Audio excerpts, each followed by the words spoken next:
Hello, mga Miss Jen Kalagulagu. We are here again at my vlog that pangalan niya is Miss Jen Lifestyle. So, ayun. Tari ko. Acidic, guys. Acidic. So, guys, yan na nga. Dahil, pinalitan ko yung pangalan ko ngayon sa aking YouTube vlog. Kasi nga nakalagay doon is Miss Jenny Lagu-Lagu. So, ang hirap niyang hanapin, guys. So, ngayon, pinalitan ko yung YouTube vlog name ko ng Miss Jen Lifestyle. So, syempre, most of the time, pinapakita ko sa inyo yung lifestyle ko, right? Kung ano yung ginagawa ko, at saka minsan na nagpa-vlog ako, minsan hindi ako madalas kaya nga minsan, 'di ba? So hindi ako madalas makapag-vlog kasi nga dala ng busy sa work at saka maraming ginagawa. Tapos minsan, syempre hindi naman natin matanggal na wala ka sa mood minsan. Ayan, pero minsan dinadaan mo na lang sa kaka-TikTok yan. Mostly nasa TikTok ako, guys. So, hindi ko na-vlog lahat-lahat ng mga ginagawa ko. Yan, so, kakagising ko lang, yeah. Kakagising ko lang, ha. So, ayun nga. So, ginagawa ko to vlog na to kasi wala akong hiya, guys. Yeah. So, bakit walang hiya? Yan. So, nagtanong-tanong ako, guys. Nangangalay ako, guys, sa sakit-sakit sa kamay. So, yun. Nagtanong ako, paano po mag-start ng vlog? Sa lahat, alam ko naman paano mag-start gumawa ng vlog. Pero, nagtanong pa rin ako, guys, na sabi nga, dapat wag ka mahiya. Be consistent. Yan. Be consistent, guys. Kung gagawa ka ng vlog. Don't be shy, kapalan mo lang yung mukha mo. Tapos, syempre, kung kailangan mo ng pera, gusto mo ng maraming magkapera, gusto mo sumikat, ganyan, you're willing to take risk na marami silang masasabi sa'yo na kahit hate ka nila, gusto ka nila. Kahit naman na sobrang bait mo, guys, lahat naman tayong tao, I'm a human also, guys, no?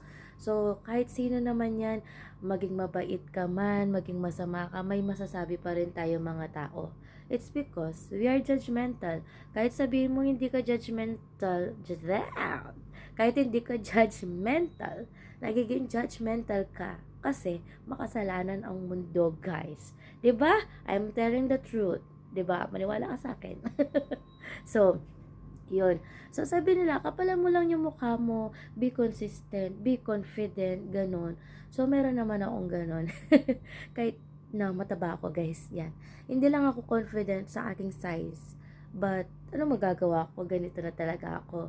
So, tataba ako, papayat ako ng konti, konting-konti lang, pero hindi ganun kalaki.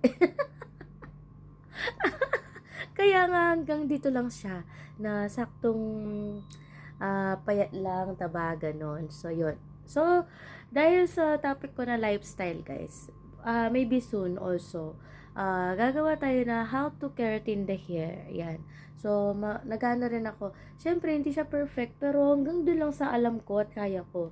Yes, ako po yung gumagawa sa hair ko, guys. Baka malapit na rin ako mag home service ng hair. Joke lang, joke. Pero kung may opportunity na mangyayari yon, why not, 'di ba? So, yun. So, now, guys, nagkwento lang ako. Syempre, it's a lifestyle. So, ngayon, it's my day off. Today, it's May, anong date ngayon? May 24 ng morning dito sa Dubai. It's around 11:40 a.m. Yes.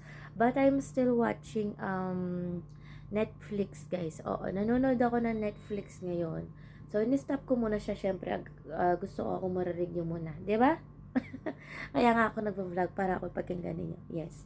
So, medyo magulo dito sa sa higaan namin. So, yan. 'Di ba? May mga tissue pa, guys. Tissue. Why? Kasi sinisipon si Miss Jen. Yan, Miss Jen. And then, of course, I have my coffee beside me. Yan. Bakit? Ayan, dumi, guys. May mga damit pa dyan. So, kasi, guys, hindi ko kaya na walang coffee. For example, di ako nag-coffee this morning. Magko-coffee naman ako ng afternoon. Alam mo, ilang oras lang yung nakalipas. Like, for example, 2 hours, 3 hours. Magko-coffee na naman ako, guys. Ang pangit pa, kagabi, since afternoon, maybe around 1:30 p.m., uminom ako ng coffee, nagtry ako ng coffee ng new brand, ay new what is this? New coffee shop. Tapos, in-order ko lang siya kasi nasa work ako. Tapos, guys, hindi ako nakatulog since 1:30 p.m. till 4:30 ng umaga dito sa Dubai. Di ako nakatulog, grabe. Uminom na ako ng iced chocolate sa Papa Roti dito sa Dubai yesterday night around what time? Around maybe around, yes, 10:30 in the evening. Yes, guys, 10:30 in the evening. I thought na magiging okay na ako kasi sabi ko nga, nawala yung panlalamig ng kamay ko, yung paa ko, and then, yung parang nanginginig yung laman ko, ganon, guys, no? So, tapos, pagdating namin sa bahay, really, hindi pa ako makatulog, ganon. What time na ako nakatulog? 4:30 in the morning. Kasi before noon, nung Thursday morning, nilagnat ako. Ay, no, no, no. Yes, yes. Thursday morning, ang gulo ko, guys. Sorry. So, Thursday morning, ayun, may lagnat na ako. Or Wednesday morning, nilalagnat na ako until Thursday. So, kahapon, oo. Tapos, yun nga, and then, this time, wala na ako lagnat, pero may sipon na lang ako. Ang problema naman, guys, di rin ako nakapasok sa school ko.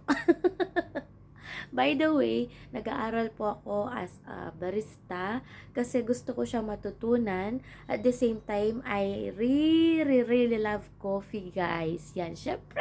My gosh, coffee! Coffee! So, yun. I really like coffee! So, yun. So, gusto ko siya matutunan. At syempre, kahit saan ako mapunta, kapag natutunan ko yun, pwede ako magtrabaho. Lalo na, Miss Jenny, lifestyle, di yan maarte. Kahit saan ako mapudpad na trabaho, guys. Yes. Kasi dami kong natutunan dito sa Dubai. Actually, marami naman din ako natutunan sa Pinas. Gala dito, shopping dito, tulog dito, inom dito. Pero nagbago yung buhay ko sa Dubai. Yung iba-iba. Wait lang, guys. So, yun na nga, guys. Naputol yung video kanina. So, dahil kumuha ako ng order ng Jollibee. Yes, Jollibee in Dubai. So, nakalimutan ko na yung kwento ko. Kasi nagbago siya. So, this is it. Kakain na ako nito, guys. And then, magulo po yung room. Look at my thing. Ayan. Ganyan kagulo, guys. So, diba? Ayan, nanonood ako. Ashley Madison. Ayan. Diba, ang gulo-gulo? Kasi naman, guys, may order ako, pero nakalimutan ko na may order ako. Kasi, guys, tumawag si Talabat yung order, and then, di ako makalabas ng door kasi nga, wala yung susi ko. And yung susi ko, nasa bag ko pa siya. So, that's it. So, let's eat na, guys. I will eat my breakfast and lunch. It's together. Kasi, hindi ako maagang nagigising kapag day off ko. But, dahil nag-aaral ako, kailangan ko magising na maaga. So, nagising ako na maaga kanina, but the problem, I'm not yet totally feeling well because natulog ako ng 4:30 a.m. dahil sa nainom kong kape na siguro hindi ko siya iiyang or first time siguro. Syempre, hindi ko na tinanong what kind of beans that they use. Kasi nga, guys, syempre, nag-aaral ako ng as a barista, coffee. hindi ko pa siya ganun ka-memorize lahat ng mga kinds of beans ng coffee. Tapos, ano ba to? Na syempre, first class ko nung last week kasi last week di rin ako nakapasok. It's because I have my important things to do. Tapos, at the same time, today, ayun nga, hindi rin ako nakapasok today dahil na rin sa hindi ako nakatulog nga, di ba? Paulit-ulit, ano ba yan, Jennifer? So, ayun. So, yun nga, meron kasing Arabica, merong, ayun na, nakalimutan ko na. Yan yung sinasabi ng prof namin, na kapag nalaman na namin lahat yun, pwede na kaming mag-request sa mga coffee shop na gusto mong i-request. Pero, kung meron sila sa coffee shop, 'di ba? For example, nagpunta ka sa Starbucks, nag-request ka ng ganitong beans, tas wala sila. So, wala tayong magagawa doon. No choice tayo, di ba guys? So, let's it guys. Kain na tayo at sana gumaling na si Miss Jen. Kasi ayoko rin na may sakit guys. Oo, kasi gusto ko, kung may sakit ako, talaga magpapahinga ako ng, sa bed lang. Walang tumatawag, ganyan. Kasi, kahit na may sakit ka, nasa bahay ka, day off mo, tatawag at tatawag sa work mo. Lalo na kung kailangan na kailangan ka, 'di ba? Yes. So, eto, kakain muna tayo and then papahinga and then gagawin yung ibang gawain sa bahay and then sa work para at least pagbangon tomorrow, another day for the job, for the work, um, lahat it's organized na guys. Yeah, thank you. Let's eat!